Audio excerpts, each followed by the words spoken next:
Setor externo e política cambial. Parte 1, considerações sobre o comércio internacional. Então, vamos falar um pouquinho sobre o comércio internacional, né, e sobre o que representa exatamente o setor externo de um país.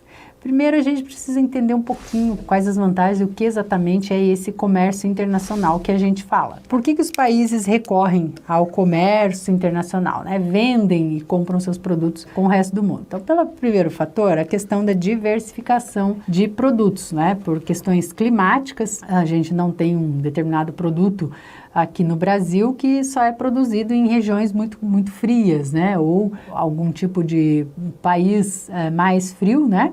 Ele não consegue consumir produtos tipicamente tropicais. Outra vantagem seria a questão da especialização e menor custo de produção. Se um país tenta produzir de tudo um pouco, algumas coisas ele tem menos habilidades, digamos assim, menos competências, e vai resultar num custo de produção um pouco maior. Enquanto que se ele se concentrar num grupo de produtos no qual ele tem abundância de fatores de produção, no qual ele tem matéria-prima, né, com menor custo, ele consegue gerar, né, vender o excedente para outros países e com isso comprar produtos que ele não tem capacidade para produzir a um preço menor do que se ele produzisse internamente ali no seu território. Mas a gente tem aqui, basicamente, os tipos de produtos que um país produz, a gente chama de tradables e non-tradables. O que seria isso? Tradables seriam produtos que seriam possíveis de ser comercializados em nível internacional. Tá? Então, soja, vestuário, alimentos não perecíveis,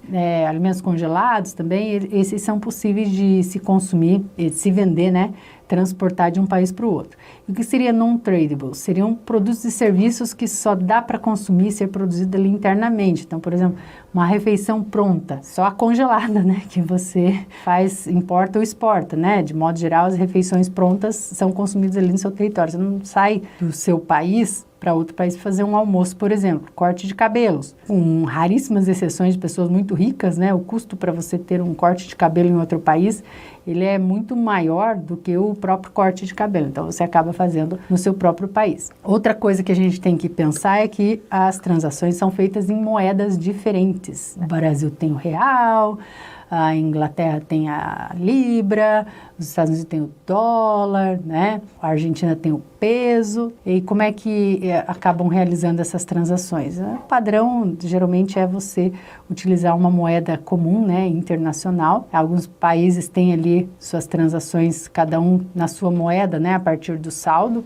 que aí seriam acordos muito específicos, mas, de modo geral, você usa uma moeda internacional para balizar o comércio, que seria aí atualmente o dólar. E um outro fator é que, em nível internacional, a gente tem comércio de mercadorias, alimentos, né, grãos, matéria-prima, vestuário, equipamentos eletrônicos, serviços, seguros, viagens, fretes e outros que nós vamos ver, e fatores de produção. O que são fatores de produção? Capital, pessoas mesmo, né? As pessoas que vão trabalhar em outros países, isso é uma venda de fator de produção. Bom, pessoal, é isso. Bons estudos e até a próxima aula.